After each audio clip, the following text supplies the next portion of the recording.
It is an international joke day. International joke day. Hey, you know what? We normally start at 6:30. We do apologize that we ran a little late today because it was a huge thunderstorm. John was hiding under the table. I was under the table. I was very scared. But we started 6:30 because 6:30 is the best time on the clock, hands down. Uh-huh. Gotcha. See what you did there.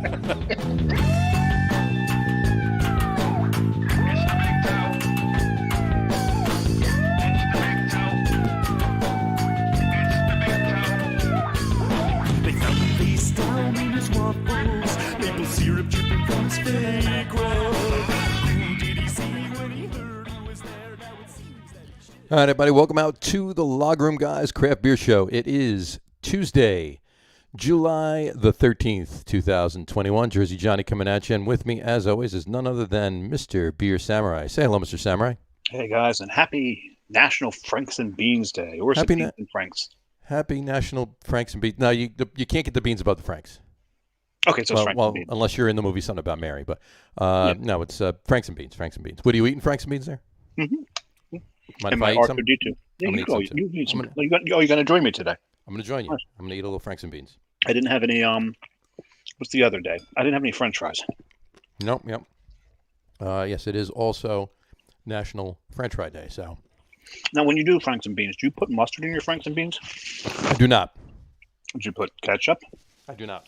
Just leave it with the beans. Franks and Beans. The sauce in the beans is enough. It's perfect. Now, then when it comes to hot dogs themselves. Well, it depends on the beans you have, too, but that's besides the point. That's true. So. But with hot dogs themselves, some people put mustard and some people put are just wrong. Right. Or five. Yeah, you don't want to put hey, well, you know what? You put on, it's like anything else, right? It's like drinking beer. Whatever makes you happy, fine. You want to put ketchup on a hot dog? Put ketchup on a hot dog. I don't personally do it. I think it's a bad thing. But to each his own. It's all good.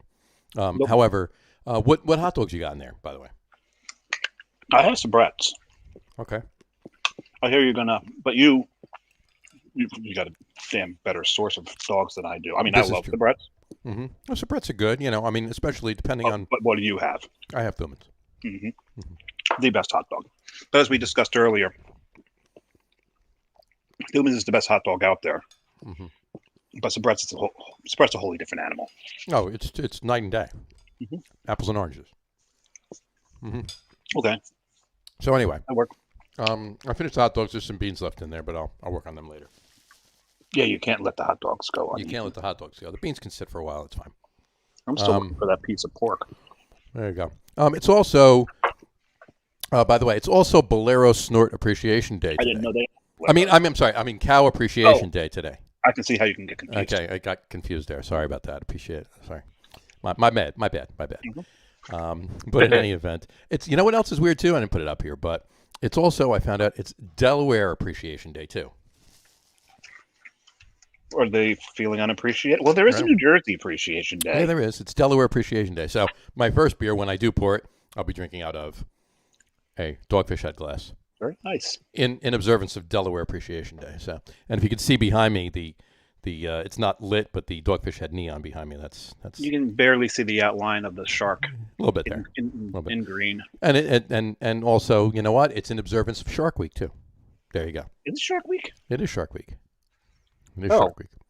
Okay. Well, that means everyone's watching sharks, including one of our producers. Including one of our producers, exactly. Yeah. Right. So. But anyway, in any event. We won't hear from Matt on this show. No, we probably will not. But now that we've bored everybody for about 4 minutes, That's usually what we do. Yeah, we should bring usually what we do. We're nothing if not consistent. Yes. So, let's bring the guest on so we can bore him for 9 minutes. 90 minutes. Or 90 minutes. Or 60 or 40, 51 minutes now. There. Today's guest is none other than the founder and head brewer of Oyster Creek Brewing in Waretown, New Jersey, is Kris Lewis, folks. Welcome him to the show. Welcome, Kris. Hey, how are you? Hello, guys. There you go. There's your billboard right there. I drove past your brewery once. I still haven't made it there. I was down in Manahawkin getting my vaccination, my second vaccination. Drove down to Manahawkin to get vaccinated. early in the morning. So I don't think even if it was a day that you'd be open, I don't think you would have been open because I think it was like 9 in the morning. I walked up 6 blocks and got my vaccination. Sorry. I still got mine before you. Yeah, you did. A whole month before me. But in any event, so anyway, welcome to the show, Kris. Thanks for coming on. Thanks for having me. Absolutely, been wanting to have you on. Let's get right in before we BS and talk about anything. Let's get right into. Dave's still eating his Franks and beans. I bet Kris has been dying to be on a podcast where guys eat Franks and beans. Franks and beans, right? Exactly.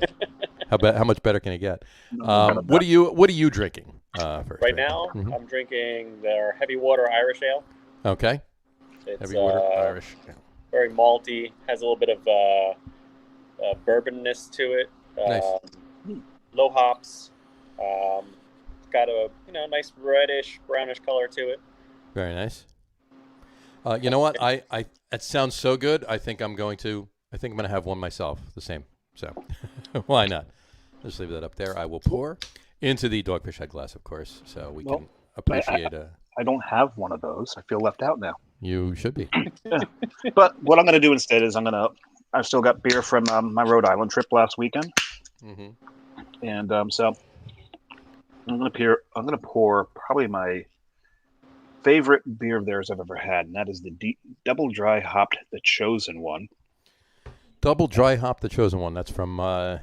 That's from Tilted Barn. Tilted Barn. Hey. And when I drink, that when I drink something from Rhode Island, I'm going to put it in my Rhode Island Brewers Association class. Of course, you always Brewers do. Guild. Brewers Guild. They're a guild, not an association.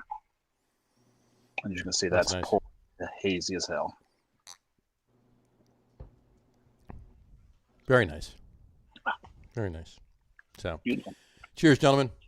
Cheers. Let's see how this goes with Franks and beans. There you go. How is it? Oh, it is nice. Yeah, there are a couple of bourbon notes to that, aren't there? Yep. Oh, now I got to get that. You know how much I love my bourbon. Yes, you do.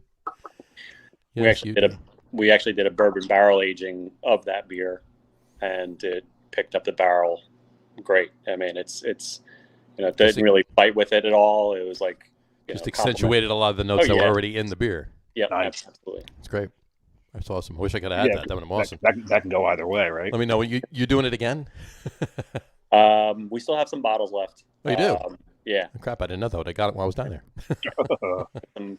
We did 4 different beers. We did a Belgian triple, coffee stout, the Irish, and a black IPA, which was pretty interesting to do as a bourbon barrel age. But bourbon barrel aged black IPA. Yeah. Interesting. Yeah.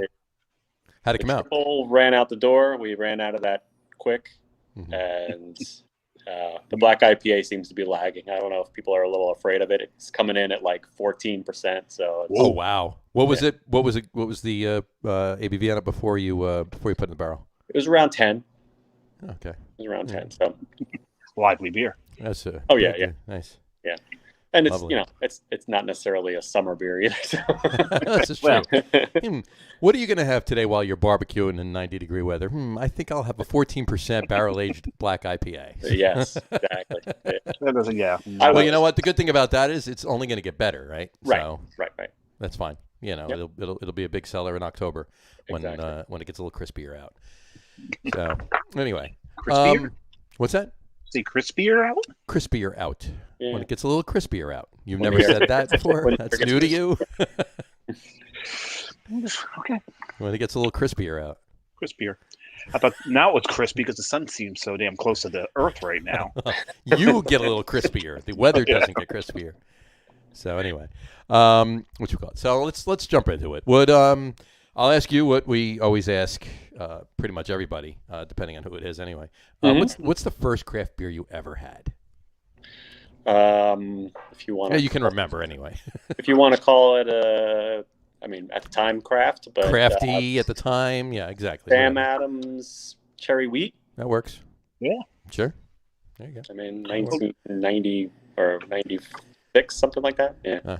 Gotcha. There's a discussion that John and I have had about Sam Adams, and we've rehashed it even today, where the term craft beer almost exists because of Sam Adams. Because microbrewery, they stopped fitting into it, so they kept changing the definitions. Like, oh hell, we'll just call it all craft beer, regardless of the size. It's all craft. It doesn't matter. I always say that without Sam Adams, I don't know if the craft beer boom would have happened. Oh hell no. Well, it may have happened, but just not when it did, or as big when it did. It just did. Yeah, there were still those West Coast guys. Sure. Yeah, Sierra and Anchor would eventually made it across. Sure. Sure, it would have taken a lot longer, and it wouldn't have blown up as big as it did when it did. But eventually, it would have caught on. It would be a lot further back than I would say. I think we had this conversation once. Yep. I would say it would probably at this point. I would say it would probably be somewhere in the mid 2000s, like 05, 06, what we were then. Now, if it wasn't for Sam Adams. Like you said, when it would start, like no. No. We would have had to wait till about mid 90s, maybe early 90s, but yeah, it's crazy, and you know what, people, and we talk about this all the time too. People dismiss Sam Adams, because they are as big as they are, but they brew really good beer. And I'm not just talking about Boston Lager or anything like that. Just all of those beers are solid. They're all consistent, obviously, but it's the small batch stuff. Seasonals that they put out. All of exactly, crazy. But anyway, whatchamacallit, do you remember what? I was going to say, do you remember what the first brewery you ever visited was? I went to, does Busch Gardens count? No. Sure. Why not? It's a brewery, right? Yeah. As a kid, went to Busch Gardens and saw the giant tanks of, all the macro brews. Sure. And I could tell you right now, the first brewery I ever visited was Busch Gardens too. So, it was somewhere in the 70s in Virginia, in Williamsburg, walking in there. But that was... I think we went to the one in Tampa too. I've been to both. Yeah, can't remember. The Tampa one is now Yuengling. Is that correct? I believe so. I think they took over the brewery. Yuengling took over that brewery. Yeah, and whereas they have three now. Yuengling has the original brewery, which is they still do a lot of production out of there, but they have a much bigger production, maybe about 5 miles north, much bigger facility, and then the southern United States gets everything from Florida. Mm-hmm. So, but what are you thinking about? You looked in deep thought there, Samurai. I'm trying to remember the first brewery that I visited. So, mine was definitely a Budweiser brewery. It was definitely Busch Gardens. So. I would have to really, really think about that. I know that Weyerbacher was one of the first, but I don't think it was the first. Never went to Busch Gardens when you were a young lad, as we did? Nope. I could tell you I was actually at the Molson Brewery in 86, so that was probably the second brewery I went to, or third if you count the fact that I went to both Williamsburg and Tampa. But anyway, was it that experience of seeing those tanks that made you want to eventually brew beer?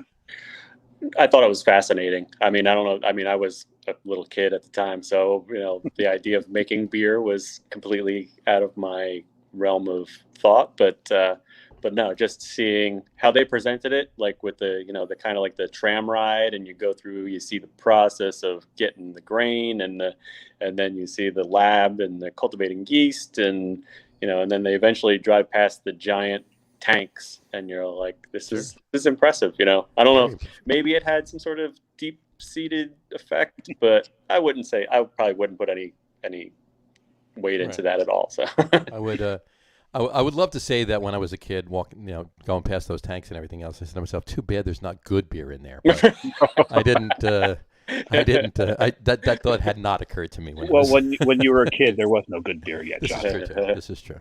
Well, technically, no, there probably was. I mean, Samuel Smith has been around. Not in this country. Yeah. Right. Yeah. Exactly. What are some of your favorite styles? Just in general, but not just necessarily to brew, just you personally. I love dark beer, so stouts, porters, dark Belgians. I mean, I'll drink them in the middle of summer. I like them that much. So we can. I agree with you. I'm a big darker beer guy too. But loves me a couple IPAs and nice, a good hoppy pilsner, and when it's really super hot out. But it took me a long time to come around to IPAs. I remember my first crafty IPA. I think it was something from Flying Dog, and I got a 6-pack of it. I'm like, oh, this looks interesting. Then, going by the bottle art and everything, and I drank one, and I'm like, all right, let me see what I could push these off. Was that snake bite or something along those lines, or? Yeah, something like that. I don't remember exactly what the name was. Yeah. For some reason, like Raging Bitch comes into mind, but I just had one of those recently, and I don't think that was it. That's a Belgian, isn't it? That's a Belgian. Yeah, it's a IPA. It's a Belgian IPA. It's a Belgian pale ale. Yeah, that's a rough introduction into the style. Yeah, it's a great beer, but it's just. Well, I mean, I'll tell you, like anybody else too. Like even when the first IPA I ever tasted, I spit out. I'm like, what the hell am I drinking? Flowers or grass here? What the hell is this? No, the first one I had was Harpoon, and I actually, I loved it. Yeah, no, it was the first. That was the first. Well, let me rephrase. I mean, really hoppy, super over hopped IPA. You know, like I had a Harpoon IPA back then, and I loved it too. But then I think it was a Saranac not too long after that, maybe. Well, do we consider Sierra Nevada's Pale Ale an IPA or not? That's along those lines. I mean, you know, Harpoon's IPA is. I mean, I'd consider it almost like an English IPA. Yeah, it's much more like an English style because it's maltier. Yeah. But like a West Coast style. Like I know I had like an overhopped beer. I'm pretty sure it was from Saranac back in the day, and I was like, what the hell is this? You know, I finished it though. You know, and you know your palate changes and everything else, I guess. But when did you first start homebrewing? It was right around when I turned 21. A story I always say is like I bought a homebrew kit for my dad for Father's Day, and I'm like, this would be a cool thing for him and I to do together because Sure. I was like at the age where I could buy it. And he and I brewed a couple batches together, a couple different beers, and then I just kind of got the bug for it, and I just kept brewing on my own. And you know, I was finishing up college and living on my own at that point, and just I was like, I would make beer not all the time. Every couple months, I'd make a batch because you either have to throw a party to drink 5 gallons of beer with Right. friends, or just spread it out over time. So Right. But That's cool. it was. Do you remember the first beer you brewed? I believe it was just a regular Irish stout. Oh, interesting. That's cool. How'd it turn out?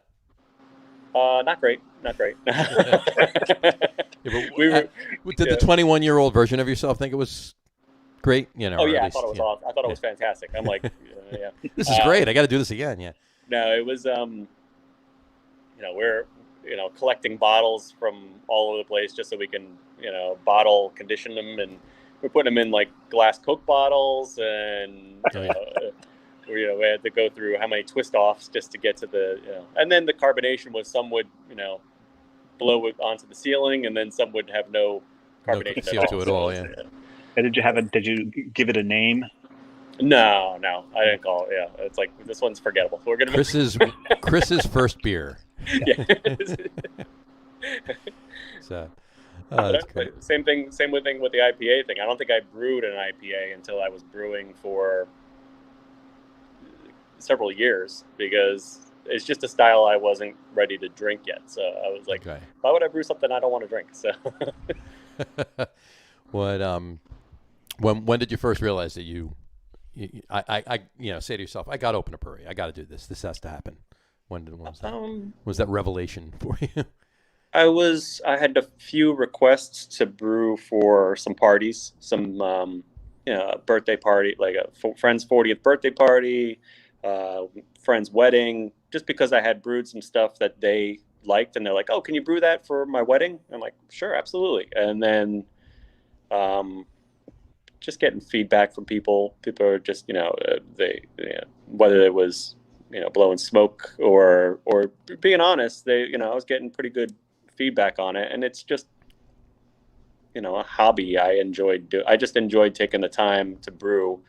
When that day came, I got excited. I'd wake up in the morning and be like, "It's brew day, let's go." Exactly. And do you still feel that way? Yeah, for the most part. I think it's the brewing process I really like. I think the brewing for more of like a deadline or more of like to fill inventory, like just the business aspect of it, it dampens it a little bit. But I don't dislike it at all. I still come in on brew days. I'm like, all right, let's get our grain together. Let's start milling and let's go. You know? Yeah. Because there's that phrase, do what you love and you'll never work a day in your life. And we've heard that phrase countermanded a few times with Nicole from Crooked Current. Nicole Pelletier, yeah, she says, are you sure about that one? Yeah. Like, I think a big part of that is, especially in my case, is it's not just making beer. It's the other aspects of running a business, and coming from a non-business background, figuring that out as we went along. You know, there's definitely things that I didn't choose to do, but I have to do. So, right. So when you pick the job of being a brewer, well, if you go work for a brewery and you're a brewer, and that's all you do all day and you love it, that's awesome. But when you own a brewery and you're a brewer, I love the brewing aspect of it, but the day-to-day stuff can get tedious. You know, Right. it's so. Oh yeah, no, I think that's what we see some of the newer breweries fail. You get a home brewer who loves the brewing, decides to open a brewery and forgets about the business side of it. Right. And then one or the other. Either they just forget about the other side of it, like literally forget about the other side of it. Right. So it's done, before it gets going. We've got a friend like that. Yes, absolutely. Well, I mean, our situation as it is, it's my wife and I, and we kind of run everything ourselves. But there's a lot of other situations that I think work where if you bring someone in who likes to do sales as your sales guy, and you like to have somebody who's good at bookkeeping, if you have that partnership. For us, it was a case of two people who didn't know how to run a business, but we are grinding to make the best out of it as we can. Got you. Yeah, no, I agree with all of that. It can get very tedious. Sorry about that. Hold on a minute. The Thuman's repeating on you? No. All of a sudden, there's one text thread that I'm in, and these two guys decided they wanted to blow everything up. So all I'm hearing is ding, ding, ding on my end. Oh, well, I got a text that my nephew broke his foot. So that's not good. Yeah, no. So I'll talk to my sister later. Oh yeah. Anyway, you can't do anything about it. You just let the thing heal. Yeah, exactly. Anyway. So when was that? When did you actually open? When did Oyster Creek? What was the first day of business? We opened doors May 4th of 2018. Okay. Star Wars Day, beautiful. Yeah, we well, we were so close to opening, and we were kind of running into some red tape stuff with federal and state side, and but we were so close to May the 4th. It's a Friday night. Let's see if we can make that happen. So we luckily got we got approval from the TTB, and then we got New Jersey on the phone. We're like, look, we really want to make this date happen. So in order for us to even start brewing, can you come down? Can we get through to the point where we get our inspection so we can actually start brewing? So the beer will be ready for.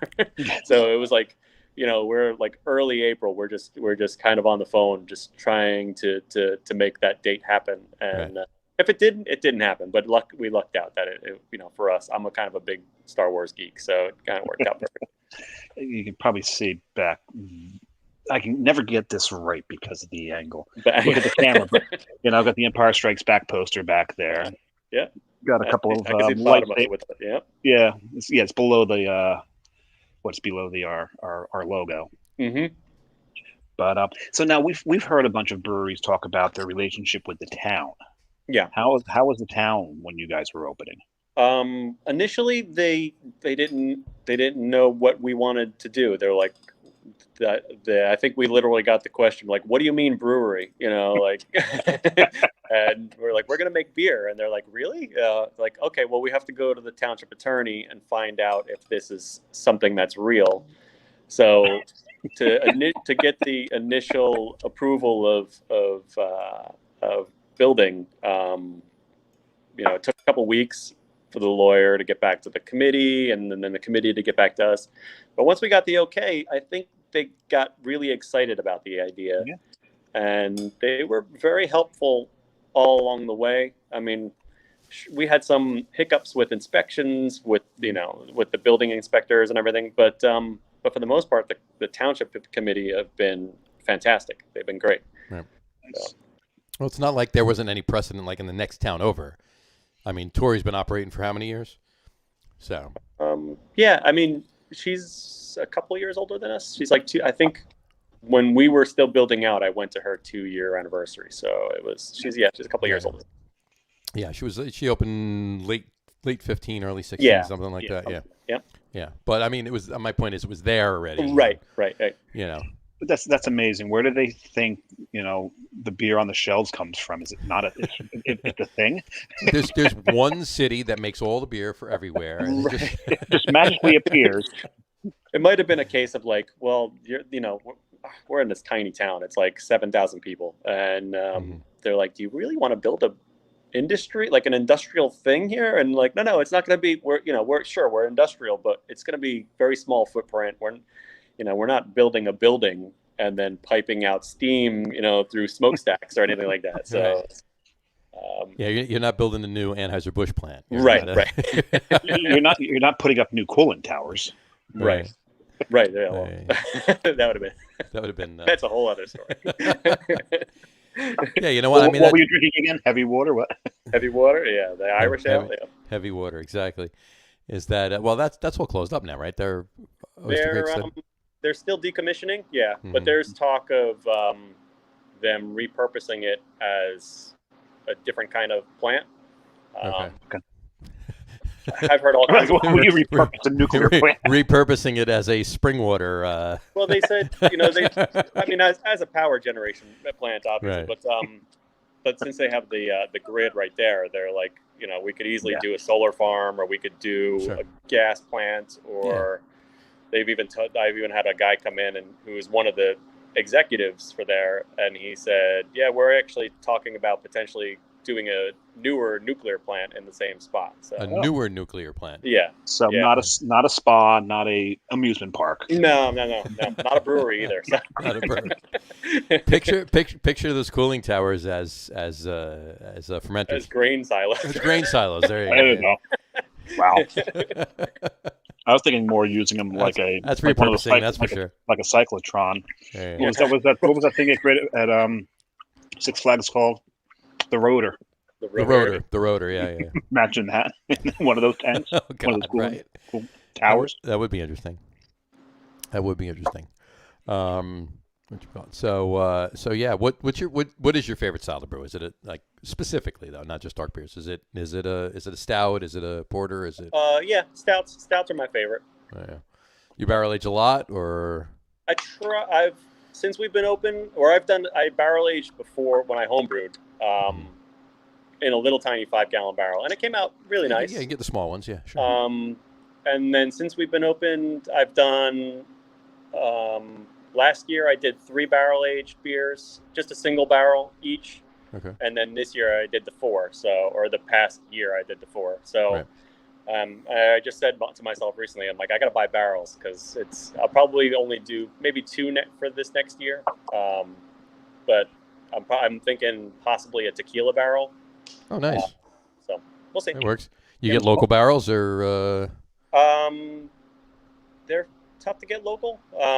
There's not a whole lot. There's of all the breweries in Jersey, it's not like there's that many local barrels that you can go out and everybody can get them. So. But like Northeast Barrel Company, they can get them from all over the place. You can get Jack Daniel's barrels. You can get Maker's Mark barrels. You could get. There's now a company that sources the barrels. Oh yeah. Yep. See, this is the interesting thing, is because when you think about it, when they first started barrel aging beers, it was so new that I'm sure the distilleries were looking to get rid of the things. Yes. Oh yeah. They were probably throwing them away or because especially bourbon barrels, because you have to bourbon has to be a newly used barrel. Yep. You can't reuse them, so they got to get rid of them. Mm-hmm. Now they're selling the things because they realize the beer industry has a demand for them. Oh yeah. And some of the prices on these, like cognac barrels, are like $3,000 a piece. Oh wow! Because they're talking like 25-year-old aged cognac barrels, but like who's gonna buy a $3,000. You're never going to make the money back off of a $3,000. Yeah, you're not. That's something that's an investment in your business to get a beer that everybody's going to talk about for the next 10 years out there. That's the only reason to do something like that. Yeah, and that's a risk because how much do you think actually you're going? It's got to be a very specific style to work in that barrel. And you definitely got to pour you definitely got to fill like 8-ounce bottles too. You're not doing 750s out of that. What if it doesn't work? $50 a piece for an 8-ounce. But imagine you barrel age in the cognac barrel and it doesn't pull anything out or pulls too much out and doesn't work. Right. That is a risk. It is a risk. Yeah. Absolutely, unless you're, unless you have, a track record, even if it's not your track record, a track record of that particular style or beer or whatever you brewed, that recipe or similar anyway, with a barrel of that nature. So, Kris, what style of beer would you put in a cognac barrel? Not to put you on the spot, but I'm going to put you on the spot. Dave's putting you on the spot without telling you that he is. So. Maybe something like a Belgian, like a Belgian double or something like that. That already has some very fruity esters to it. I think it would just go well with a cognac, which has that little bit of wine / brandy-ish flavor. Yeah, that's why I was thinking that direction. So Belgian. In particular, I would think more like a double. I would think maybe. Yeah, that's what he said. He said yes. Yeah. Quad would work too, but yeah, quad's a more expensive beer to brew than a double, and now you're putting it in $3,000. So now you're charging $75 for that 8-ounce bottle. And I'm sorry, I love the way quads work in a bourbon barrel. Oh yeah, no, quads in a bourbon barrel are delicious. Yeah. But anyway, what's your favorite barrel that you've used? Or that you would want to use, other than obviously a $3,000 cognac barrel to use? Is it just straight bourbon, or is it Yeah, bourbon is it's nice. It's just it kind of works with a lot of different things. Bourbon's nice. Bourbon is very nice. Absolutely, it's delicious too. Dave knows my favorite barrel. So what's that? I said Dave knows my favorite barrel too. So favorite barrel. Barrel aged barrel for aging beer. Rye. Oh yeah, I was going to say he's going to put you on. He's going to like keep you in suspense and not say it. So I'm thinking there's a specific distillery we've talked about. No. The liquid, not the. Okay, gotcha. Yeah. Anyway, but it's bourbon barrel aging. Anything. I mean, like I want to come down there and grab one of the black IPAs and taste that. I'm really curious to see what the. Yeah, that is one of those because. John and I have been doing this for so long. We've had so many beers. You look at our Untapped, it's probably not even half the beers that we've drank through our lifetimes. A quarter. Maybe a quarter. And, and I will gladly speak for John here. We're just looking for something different, something new. Challenge our palate. What's there? Does this work? If it doesn't work, cool. We tried it. The brewer put himself out there. Mm-hmm. He tried something. Okay. Did it work? Maybe, maybe not. Was it what he was going for? Maybe, maybe not. Yeah. But it's always fun to watch, the thought process, the creative process with this. Because let's face it, it's there's a science to it, but there's also an art. Yeah. Right. Definitely. Right. So. Yeah, and it's interesting because our menu is pretty diverse. I always say, I try to keep it as varied as possible because you get people who come in and they like their, we have a Hefeweizen on tap all the time, and we have a coffee stout on tap and a West Coast IPA on tap and, sour on tap and the cream ale. And our cream ale is probably our best-selling beer because it's like we get so many people who come in and have never been in a craft brewery, and they're like, I'm like, what do you like? And they're like, well, I like Coors Light or whatever. And I'm like, okay, well, I don't necessarily have that for you, but I have this cream ale, really basic and it's simple, but it's a tasty beer, and they drink it and they have 5 or 6. So exactly, you can do it with the cream ale. Yeah, which proves my point. If you're a craft beer drinker, I say this all the time. If you're a craft beer drinker and you're going to go out and you're going to have 6 beers, you're going to have 6 different beers. Right. If you're a Heineken drinker, you're going to go out and have 6 Heinekens. Yeah. If you're a Bud drinker, you're going to go out and have 6 Buds. So, yep. But But with those people, we always try to go like, look, it's, we got this one for you.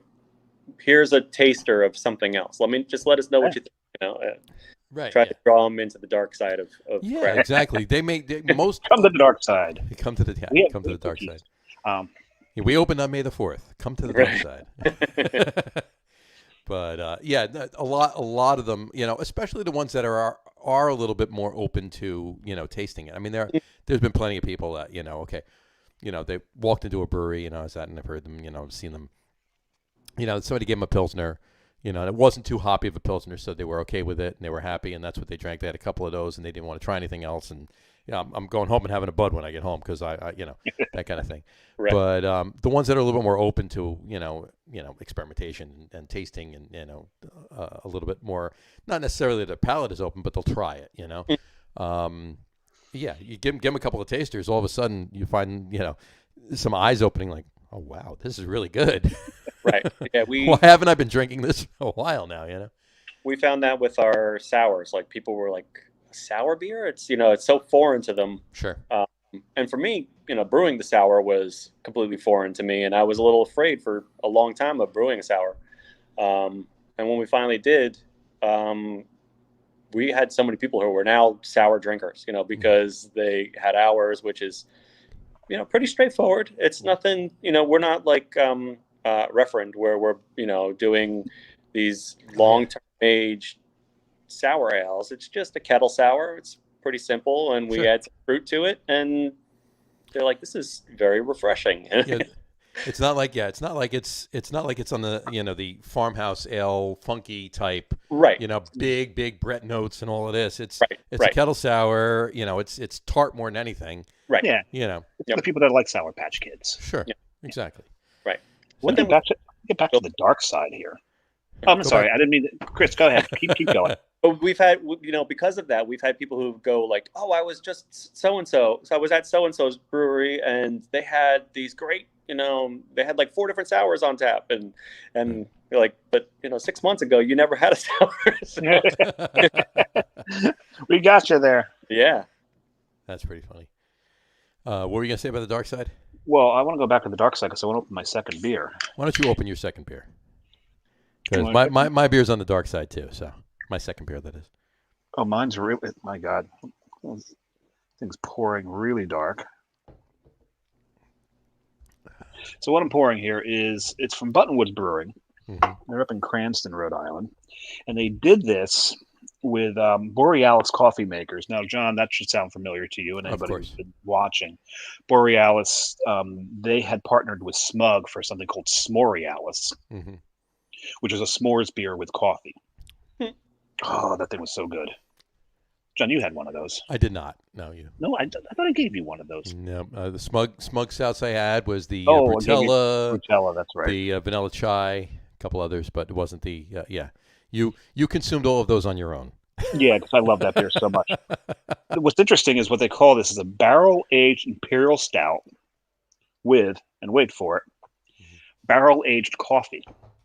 Huh. The coffee's barrel-aged before they put it in the stout. That's so no, wait. Now, did they, hold on. I got to ask this. Maybe you know, maybe you don't. I'm just curious. Did they put coffee in the beer? Barrel-aged coffee, or did they barrel-age the beans and then use them in the brew? It says that it's barrel-aged imperial stout with barrel-aged coffee. Interesting. So it sounds like they've barrel-aged them separately, or maybe they barrel-aged the coffee, then added it to the brew kettle, then barrel-aged the stout. I don't know what the order of operations is here. That's interesting. But this is called First Crack. Did taste it up in the brewery. First Crack. First crack of dawn, first crack. I don't know. And we can go in a lot of directions with that. Yeah, we're gonna leave that. We're gonna leave that be right there. Let's not make them the butt of our jokes. And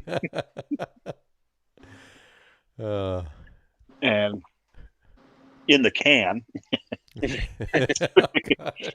it's actually just as tasty as it was at the brewery. There you go. I didn't realize when we were drinking at the brewery that the coffee had been barrel aged. There is a lovely little boozy back note to this that plays on the sides of the tongue. I mean, it just sits there and dances. That is really. So you have coffee dancing in your mouth right now. Is basically what you're saying. There's the booze, but I don't want to see it, so don't open your mouth. I'm not going to do it anyway. No. Well, that's good. I like that. I'm going to pour, and the can should look familiar. I'm going to pour an Oyster Creek. Look at that. But I'm going to pour Black Fox. It's a Schwarzbier. Schwarzbier. That's one of John's favorite styles, if not the favorite style of John played on. Yes, absolutely. Right. And I'm going to pour it. Hold on. I'm going to pour it in a Rheingeist glass.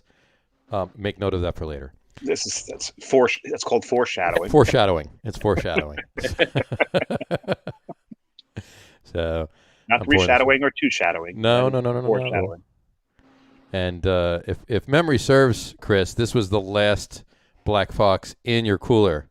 Yeah. When I bought it. So. Yeah, I brew that one generally for like the late winter, early spring. So it's like a late February, early March release, and I do one batch of it, and when it goes, and it's also a Quebec yeast brew, so it's not a lager, but it does have that bit of crispness from that yeast that's just it's the yeast everybody talks about for the last 2 years of this amazing Norwegian or Swedish or yeast that ferments in like a 24 hours.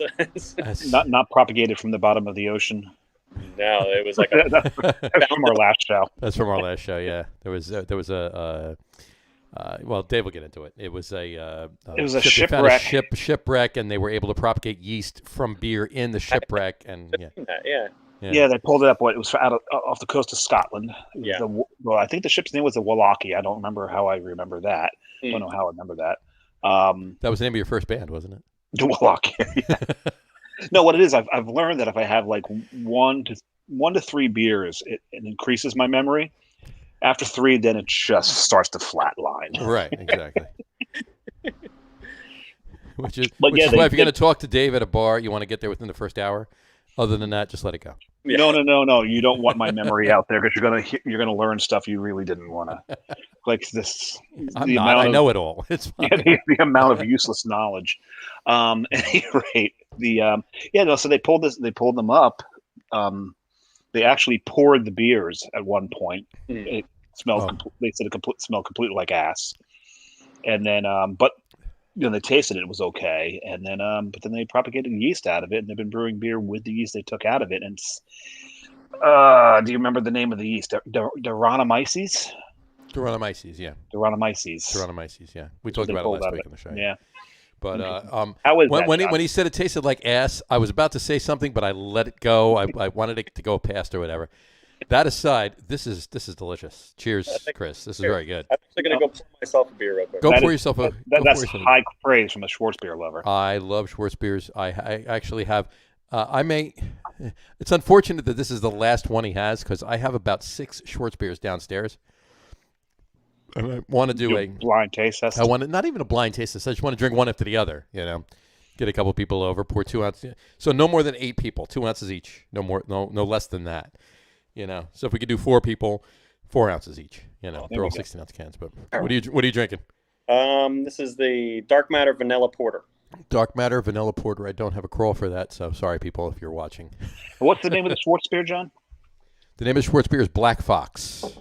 I just had that up. Black Fox. I missed that. 4.8.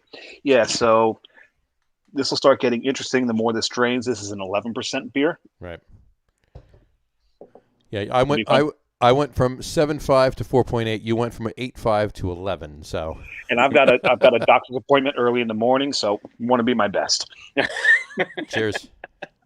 Cheers, gents. Yeah. Oh, that'll be fun. That's a really tasty Schwarzbier. We've all gone to the dark side now. Cheers on that. It really is. That's a tasty Schwarzbier.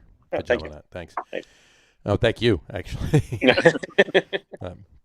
Anyway, here let's a couple other things for beer wise. What you call it? What not necessarily just Oyster Creek specific, but you go to festivals not just for the brewery but yourself. What's some of your favorite festivals? I was a huge fan. Personally. The AC Beer Fest when I was I call them contestants, I guess, at the beer fest. There you go. But that one is just it's huge, and there's just so much going on. They always put on a good show. Always. Yeah, John's a good guy. He always puts on a good show. We had him on the show in the beginning of. Actually, we had him on May the 4th.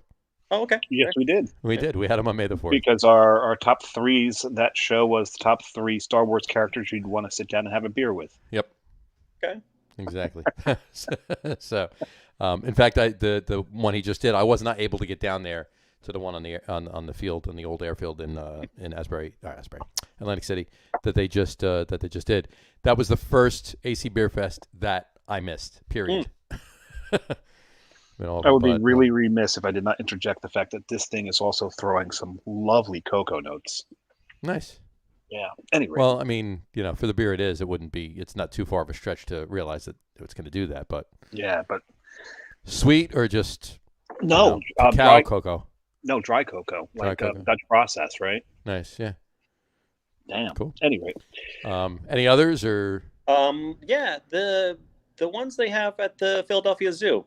They're a lot of fun because it's. Yeah, they are. Actually, I've been to a couple of them. I've never been to one of those. Yeah, they're really cool because it's the animal displays are out there and they kind of have everything spread out through the park, so you just kind of wander along and there's breaks, so you got to move from like one section to the next, so you get a little time to catch your breath and get to the next section, hit up a few breweries, make your way to the next but it's really cool experience.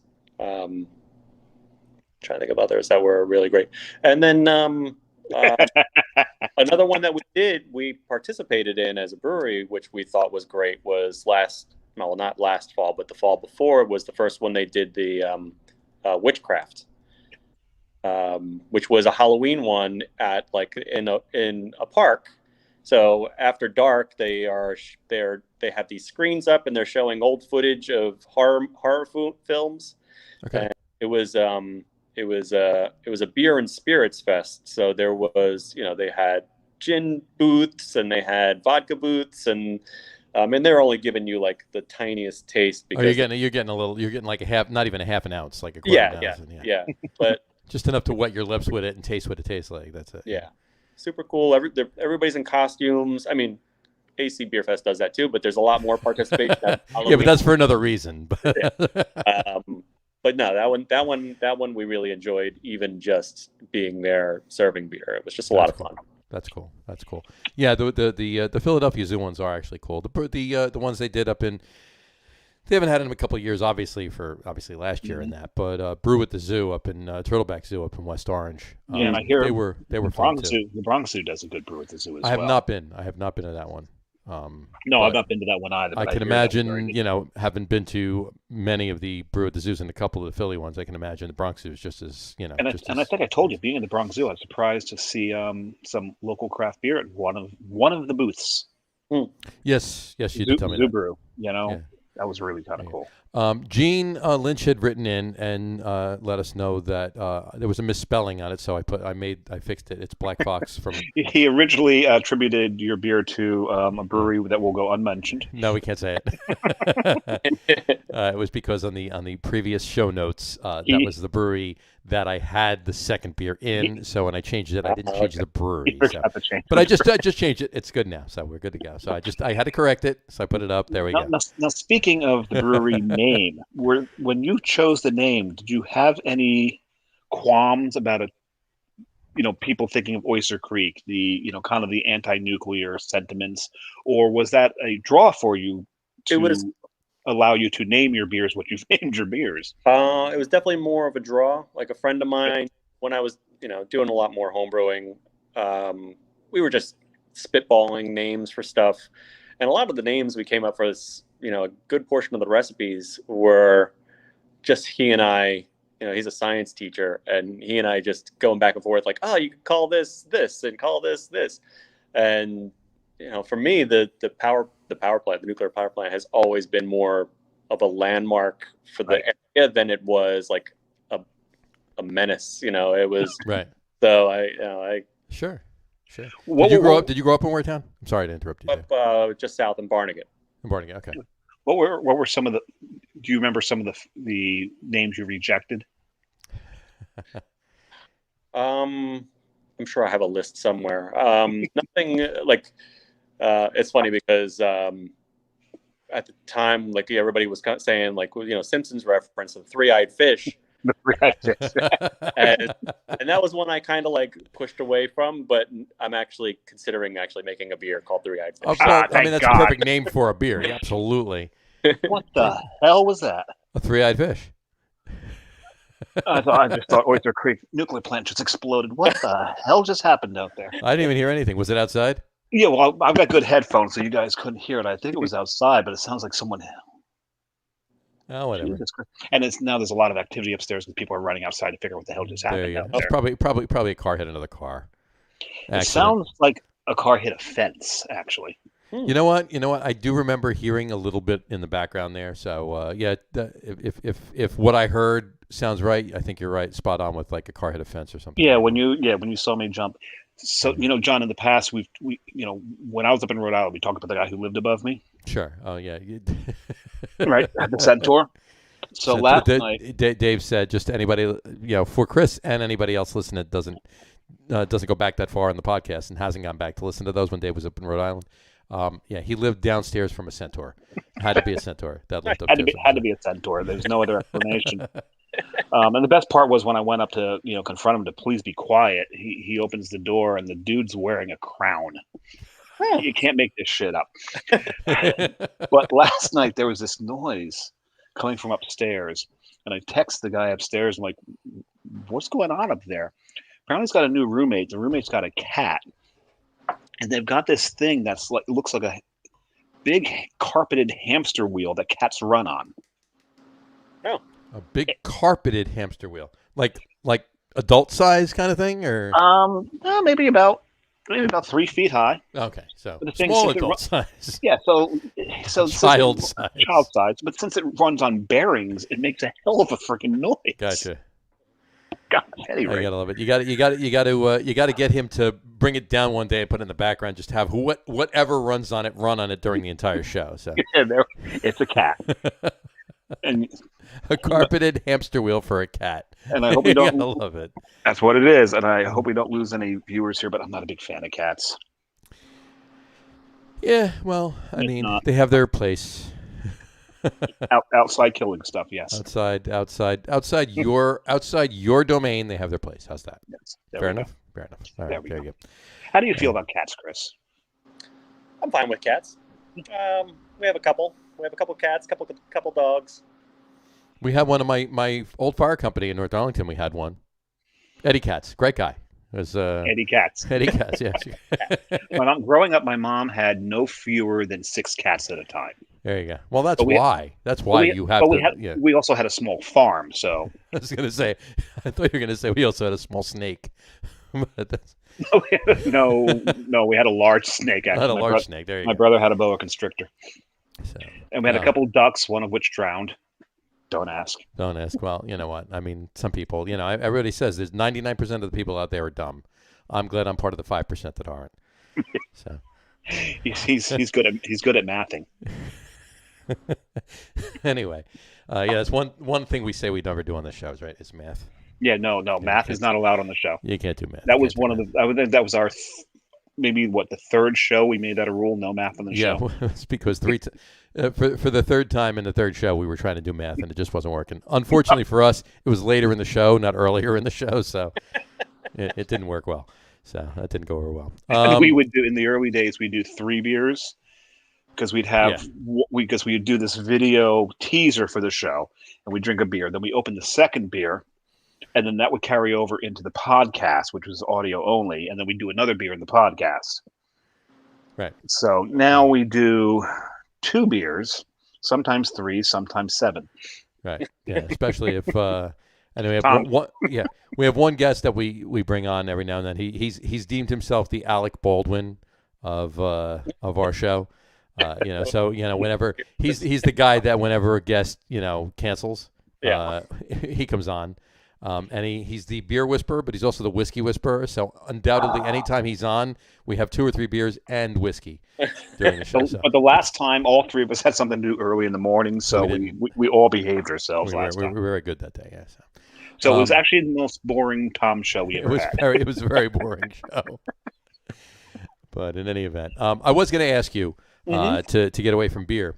I did read one of the articles. I believe it was in. It was pretty good. It was a 10 questions with you. Yeah. From South Jersey beer scene. Yeah. Wait, so you did homework? Of course, always. You don't. I do. It's fine. Whatchamacallit, your favorite music that you have on in the brewery all the time, while you're brewing or whatever. And I noticed there was I mean, you can elaborate a little bit more, but 80s rock, obviously. But you also had Foo Fighters, Van Halen, and Cake. Oh yeah, Cake. Gotta love it. Yep. Now my favorite Cake song's Never There. I know that's not a stretch, but it's a really good song. Yeah, it's a good one. Yep. So, but anyway, you got that on all the time? I mean, any others soon?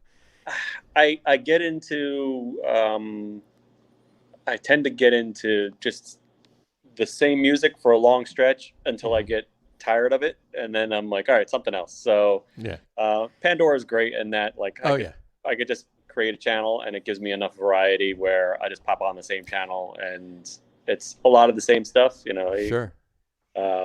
I love those. I love the fact that you can put in like 1 or 2 groups and it'll just curate a channel for you based on that genre. And the best thing is you wind up finding, artists. Oh yeah, absolutely. You know before. Yeah.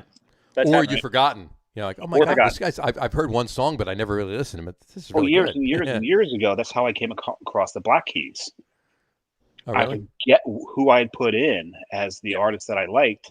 Came across the Black Keys, another band called Howling Wolf out of Louisiana. It's like you just come across these bands because you create that channel and it finds other bands for you. Yeah, there you go. And it's amazing how often we talk to brewers a lot, and we get discussions about music and also Star Wars. These are like 2 of the themes with breweries. It might be a brewer thing. I mean, I think it really, really comes down to that. My background still the job that pays the bills is I'm an audio engineer. So and I worked for years in a music studio, and I think it's just, I don't know, that maybe it's just the tinkering, that kind of like that whole mindset of just fiddling with stuff. And I think it's the artistry. I'm sorry, say that again? I think it's the artistry. Oh yeah. Because it's probably a little of both, actually. Because we've had the producers, we've had musicians. Old Heights, they're musicians. Yeah, one's a band teacher. Right, you got Jesse up at other half. Let's call it Interborough. He was at Other Half for a while. But he's he's a producer. He's a former rap producer.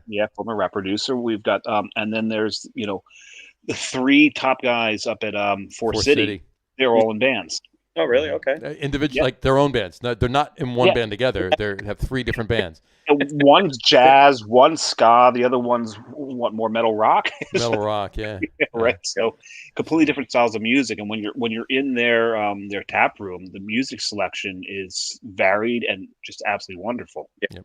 Yeah, I always tell the people who we have behind the bar, I'm like, play the music you like, just to keep it non-offensive. But if you want to play something weird, play something weird. We're just whatever. Just keep it. And people come in and they're like, oh, it's Rasta Day, and it's or it's Swing Day, or it's we take it as a compliment if I'm in your tap room and doing this, because that means I'm shazamming the song that's on. Yeah, exactly. Yeah, absolutely. Yeah. Yeah, in fact, we change up all the time. We don't have like a music style we keep playing here while that's cool. If I recall, I did that to one song when I was at the brewery 2 weeks ago. Yeah, I did. But we had my aunt and uncle have a house down Bay, and there was a family, a family get together, post-pandemic family get together, because everybody's been talking to each other, but nobody's seen each other for, over a year and a half or whatever. So we all got together that day. But I'm like, okay, well, when are we getting together? Oh, 2:00. Perfect. Oyster Creek opens at 12. Boom. Oh, nice. So you went in a good mood to deal with family. It was perfect. Yeah, it worked well. It was good. So, should we do our top threes? I think we should. I think we should do our top threes. What do you think? I'll throw these up. Now, we call them top threes, Chris, just so you're aware, and anybody else that is just watching or listening that hasn't before. We decided on top threes for two reasons. One, it's paying homage to 1933, which was the repeal of Prohibition, obviously. And also, if we did a top 10 list, it would take way too long. Right. So, we'd have 3-4 hour shows. We stretch. You'll find out. We stretch our top threes into top 4s, 5s, 8s, 9s. Yeah, exactly. Anyway. So, yeah. By the way, before I get to my top three, I'll just mention the ones that I didn't put in my list. We're going to do that tonight. And we'll do that tonight. Yeah, absolutely. So, but tonight's top three list is top 3 favorite Ohio breweries. Why do we pick Ohio? I don't know. We just picked Ohio today, so it was like. So you've heard us say it before. We're starting to run out of ideas for our top 3. So if you've got an idea and you're listening, please message us. Yes. So John and I started 2 new series. This is the start of one of them, which is top breweries from states. And then we will, some of the bigger cities, we will do top beers from those cities as we go. Beers, not breweries. Beers from those cities. That's the distinction right there. So we decided to start with now Ohio, I don't know if we're going to go through reason. every single state, because I don't know that North Carolina has more than 3 breweries. Oh, no, North Carolina. Yeah, no, they don't have a lot of breweries in North Carolina. No, so we probably won't get to all 50 states. So if we skip your state, please don't write. Yeah. And in any event. So tonight is top 3. Again, I'll throw it up. Top 3 favorite Ohio breweries. Chris, you want to go first as the guest of honor, or you said you would let him go or last? do you want to go last? It's up to you. We'll leave that up to you. Chris confided in us that he only has 2 right now. So yeah, I'll go last. Sure, you go last. Yeah, all right, let's let him go last. Johnny, you foreshadowed. Okay. So FORE means before. FOR, not FOUR, FORE. Okay, Yeah, so I'll go first. All right, I will start it, and this is obviously what we were just talking about. I will give an honorable mention to 2 breweries. One that I actually was considering putting on the list, but realized that it was number 4, and that would be Noble Beast. It's in Cleveland. Great brewery, tasty beer. They brew a lot of different styles too. In the Mistake by the Lake. Yeah, and as Dave calls it, and a lot of the people call it Mistake by the Lake. But I honestly, personally, I love Cleveland. I think it's a great town. Dave has reasons he doesn't. Ex-wife was born there, so. But in any event, Noble Beast, great brewery. And the other one I want to point out, the beer is really solid, but the food is amazing. Butcher and Brewer. It's the cap I'm wearing today, right? Butcher and Brewer. What kind of food? What's that? It's in Cleveland. No, what kind of food? Well, I mean, it's totally. You want to call it a gastropub type menu. I had a chorizo taco there that was probably one of the best tacos, period, let alone chorizo tacos I've ever had. It was so good. Yeah. Mexican, Spanish, or Portuguese chorizo? I would imagine just, Spanish. It wasn't specific to Portuguese or Mexicans already. But in any event, it was delicious. There is a difference. And they are, there is. But they're actually there's like 2 or 3 or 4 blocks that are a walking block in this one block, and it's just up the block from Progressive Field where the Indians play. Mm-hmm. And it's almost back to the main street. Oh, they call it Progressive Field now? It used to be called the Jake. And no, it's Progressive Field now. Yeah. And it's actually right across, diagonally across the street from House of Blues too. And right on the walking path. And it's a great area of the city, and like I said, the food is phenomenal. The beer is solid, the beer and the food is phenomenal. But that's not even on my top 3. So Butcher and Brewer. You spend a lot of time on something that's not even. There you go, exactly. No, I just had to say it because I love the place. But beer-wise, we're talking beer here. We're not talking atmosphere and food and where it is and location or anything. We're talking beer. So number 3, also in Cleveland, Platform Beer Company. They brew a lot. Again, they brew a lot of different styles. They have a bunch of sours. They have a strawberry banana donut sour that was actually so ridiculously spot on, and it wasn't heavy lactose either. It was really, really well brewed. And we've talked about that before. We're back to Cow Appreciation Day. Exactly, we're back to Cow Appreciation Day. But Dave and I have talked about the fact before. When you put so much lactose in your glass, that it changes the mouthfeel of the beer and also leaves a film, non-lacing film on the glass.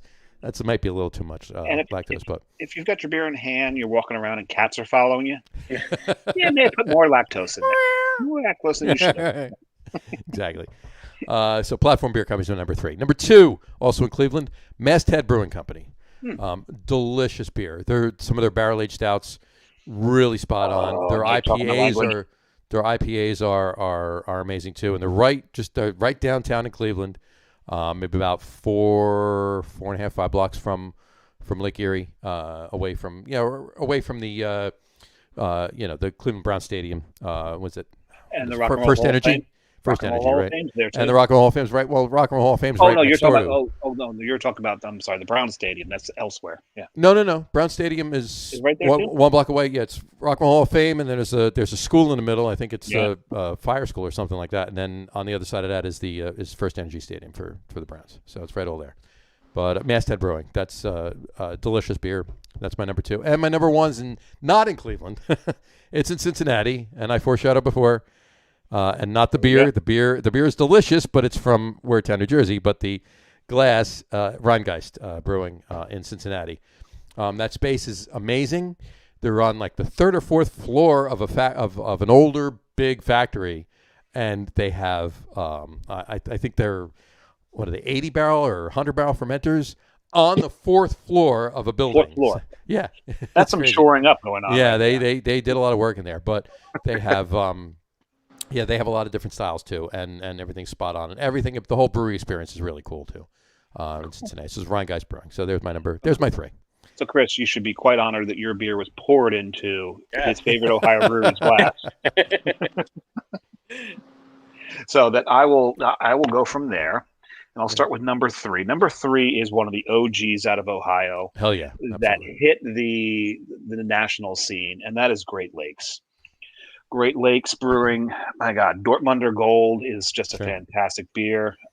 Edmund Fitzgerald Porter is delicious. Edmund Fitzgerald's one of the best porters. It really is. Brewed in the country, straight up porters. I mean, there's so many other porters that are adjunct or barrel aged or whatever, somehow are flavored, but Edmund Fitzgerald. The only porter that I can immediately point out that I like better would be Anchor, but that's a special porter. So. Great Lakes, that's my number 3. Number 2 is these guys are nuts. They have done some fantastic stuff. Hopping Frog.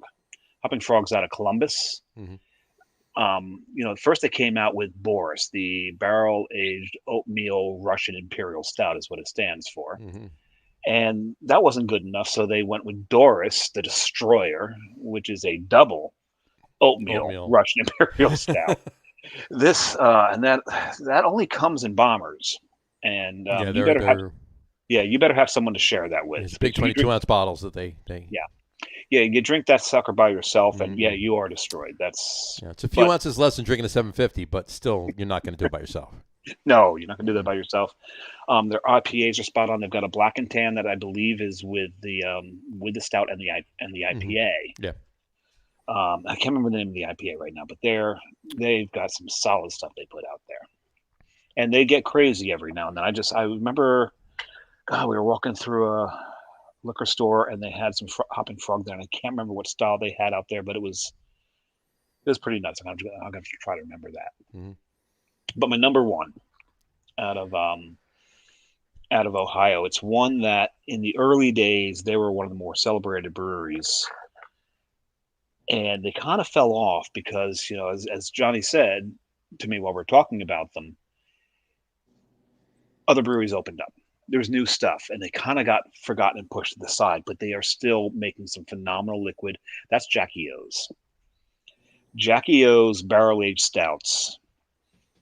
Those are some of the more special stouts in the country. And if you used to like Jackie O's and you haven't had one in a while, go find them.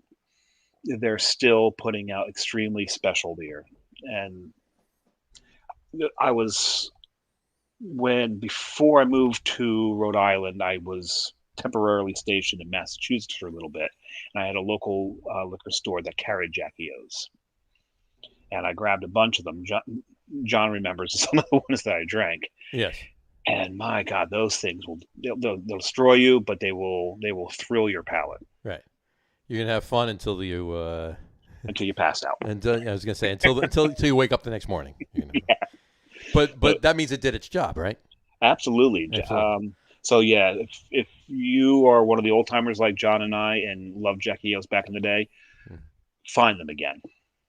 Go back to that old love and grab some of their beers. Yeah, I concur. Great brewery. Yeah. So right. you ready? You ready now, Kris? Yeah, I'm ready now. Okay.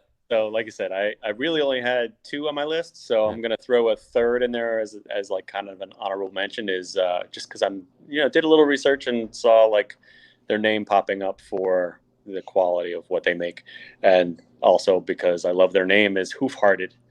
Hoof-Hearted. Hoof-Hearted, yeah. Hoof-Hearted? Hoof-Hearted. Well, that's after all the beans that John and I have been eating today. That question has been answered. Apparently they have, I'm looking at like, they're a little punny brewery. So, yeah. It has like a bunch of their beers in the in the top. So I've never had them, but I've had Hoof-Hearted. It's good. It's good you gotta give them a nod for the name. Yeah. My second was Jackie O's. Same thing. The dark beers are awesome, and it's just right up my alley. So yeah. And then when it comes to that, you can't beat that. Yeah. And then third is for me Southern or Great Lakes because because I've had so many of them, and it's like the one I've had a lot of variety of their beer. So, like Elliot Ness, Nosferatu. Oh God, I forgot about Nosferatu. Nosferatu, yeah. That's a fun beer. What was the other one that I just had on the tip of my tongue before? But either way, yeah, I've had Burning River. Yep, that's another good one. But yeah, just the fact why don't they just call it Cuyahoga? You can get it. Well, here. That's what I love about Burning River is they're making fun of their own city because Cleveland's the only city in the United States whose river was so damn polluted they set it on fire. It's but anyway, continue. Sorry, Kris. No, I mean, hey, that was it. But yeah, so I mean, my limited experience with Ohio beer, that's what I got for you. So I'm going through some of Hoof-Hearted's names. Yeah. Mom Jeans. That's a good one. Dorks of Hazard. Who'd like to hold my clipboard? They have one Conky Dong. Conky Dong is like one of the most popular. But Who'd like to hold my clipboard is reminiscent of, the most popular Cake song, Short Skirt, Long Jacket, right? Because she's walking around with a clipboard. Right. Permanent Marker Pen Disguises. Are we Permanent Marker Pen Disguise? There you go. Are we having fun yet? Did we just become best friends? FWENDS. FWENDS, yeah. They got some great names. I've had a few. Wet when slippery. Wet when slippery. There you go. That's a good one. Zipper Ripper. Slow Turbo I've actually had. It's a double IPA. Really? Yep. I haven't had any of those. Yeah. I must look like a dork. No, you don't. You're fine. I'll have what she's having. There we go. There you go. Might as well leave it with that. And that was the director's mother. Said that phrase in When Harry Met Sally. Yeah. Are you or if you go off of what they asked in Essential Guy Talk the other day? Cheers to PJ Wendell. There was one. You know how they have these ruin a band name by adding a word or changing a word or something like that. Oh, is that the moist one? It was add the word moist to a movie title. And a lot of people didn't get it. They changed a word. It was add the word moist to a movie title, right? So I put, I won't say the one that everybody said winner, winner, winner. I'm not going to say that on this podcast, but I you have to. Come on. Well, I did. I was going to say I did put When Harry Met Moist Sally. Okay. All right. Yeah. So, and that would have been in Katz's Delicatessen Yeah, she was, You know, yeah. she Well, was, no, she was faking the moist. She was faking the moist, right? Exactly. Well, let's put it this way. I won't say what it was, but you've seen the movie with I forget who was in it, but was it Brad Pitt in the movie Snatched? Moist. Yeah. All right. So we'll leave it at that. Anyway, we'll leave it right there. But yeah, Hoof-Hearted actually does make some decent beer. So cheers on that. Cool. So what's coming up on the horizon for Oyster Creek? What do you event-wise, beer-wise, so forth and so on? We have a couple of beer fests lined up. August. Now that we get back into them now, so now that we can do them, yeah. Manahawkin, which is in Manahawkin, right on the lake. Really nice outdoor beer fest. Saturday, the August 6th, I believe. Okay. First Saturday in August. We're doing Summer Swelter out in Pittman. We have another one up in Toms River for first responders. South Toms River First Responders Festival, but it's like more of a food truck, beer fest, carnival rides, concert. We're going to do Witchcraft again in the fall. Mm-hmm. Nice. We just got an invite to Bridgewater Beer Fest. Okay. So we'll probably be participating in that. Nice. Oh, you come up a little north. There you go. And on the brewery side of things, we just got our 5-barrel system. So got that last week. Oh, congrats on that! Awesome. Yeah, you were using a 2-barrel system, right? It's a 1.5. So it's really a 1-barrel system, but we were squeezing as much beer out of that thing as we could. So. Gotcha. Oh, you're growing up. Yeah. So now we're just going through the headache of getting all the it's an electric system, so we're going 5-barrel electric. Yep. Getting all the electric installed and getting everything up running. I got a couple fermenters that are stuck in port somewhere, and lovely. Well, that's what's going on right now. I'm in logistics, so if you've gotten anything from overseas, everything is slow. Well, I tried to do purchase American companies, but I think that is really a misnomer. I think a lot of these producers are still outsourcing their production to China. Right. So it's one of those not a big deal, but it puts a lot of time constraints on when to expect stuff now. Sure. Because we're talking 4, 5, 6 months out, and we're still waiting on stuff. So yeah, right. That's my job. You don't got to tell me. But the plan is to make more beer. So yeah. That's awesome. Well, congrats on that. That's awesome. Yep. So any new brews coming up in brew schedule wise over the next few weeks? Yeah, because not for nothing, I've got to get back down that way. One, to visit these guys. Mm-hmm. But also you and the brewery just north of you, which I've not been to either. Okay. So yeah, gotta make the run. I generally for August I make a peanut butter and jelly ale, like it's our back to school beer. Okay. Oh, nice! So that all the kids can take it on the first day of school. Yeah, absolutely. So you're making like juice box crowlers. Cardboard square crowlers. There you go. The kids that take to school. 6 ounce crowlers. No. Let's be realistic. It's for the parents to drink once they send the kids off to school. And just before they have to go and pick the little fuckers up. Exactly. So yeah, that one's coming up. Hopefully, we'll get everything up and running here in time for me to get that brewed and get it out. Beautiful. By August. So nice. Well, we definitely have to plan a time to come down there. I definitely want to taste that bourbon barrel aged black IPA. Absolutely. I'm really curious to see what the flavors are thrown in there. It came out so nice, and I'm just surprised. I mean, I think it's because it's it's an IPA, and 2, it's coming in at like 15%. It's just maybe when the cold weather comes around, people will enjoy more. Gotcha. But I had 1 or 2 bottles myself already, and it's just fantastic. One today, or two or today. 5. Yeah, just today. So what? I'm going what to this day- podcast tonight. I got to drink something. What days is the tap room open? Wednesday through Sunday. Wednesday, Thursday, Friday. We open at 3. Close at 8 on Wednesdays and Thursdays. We're open till 9 on Fridays, and then Saturdays are 12 to 9. Sundays 12 to 6. Nice. There you go. Beautiful. I need to take a weekday off. I've got so much time to take off at work now. I've got to. You've got the days to use. Use them. Let me know, and we'll go. Yeah, use them or lose them. Exactly. And then if Kris isn't pushing a fader up and down, and maybe I'll be. he'll meet us there, and we'll have a couple beers. Yeah. And I'll try to do my best to meet you here. Absolutely. All right. Great. Awesome. All right. Well, I really appreciate you coming on. This has been great. Awesome show. John's got some pork chops to dig into. Sure. Yeah, we got that. I mean, got time for that. It's not done yet, so it's good.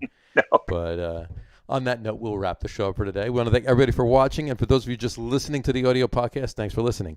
Don't forget to visit our website, www.lageroom.com. That's LAGERROOM.com. And please remember, like us and follow us on all of our social media, Facebook, Twitter, Instagram, and, of course, our YouTube channel. All of them are at The Lager Room. Remember, we go live with the video podcast on both Facebook and YouTube every Tuesday night at 6:30. And for those of you that want to listen to our audio podcast, you can do so on Apple Podcasts, Spotify, TuneIn, Stitcher, and Google Podcasts. And if you haven't done so already, please subscribe to one or more of those feeds, and you will never miss a show. Again, thanks for following along with us. Kris, again, thanks for coming on. Really appreciate it. Great show. Really appreciate you coming on. And we will talk to everybody soon. Have a great rest of your week. Have a great weekend. Drink a lot of beer. Drink responsibly. But enjoy yourselves, and we will talk to everybody soon. Cheers, guys. Take care. All right. Night, folks. What was that? I have no idea. It wasn't me. That was special for everybody. With the beans? At the end of the show. It could have been. Enjoy.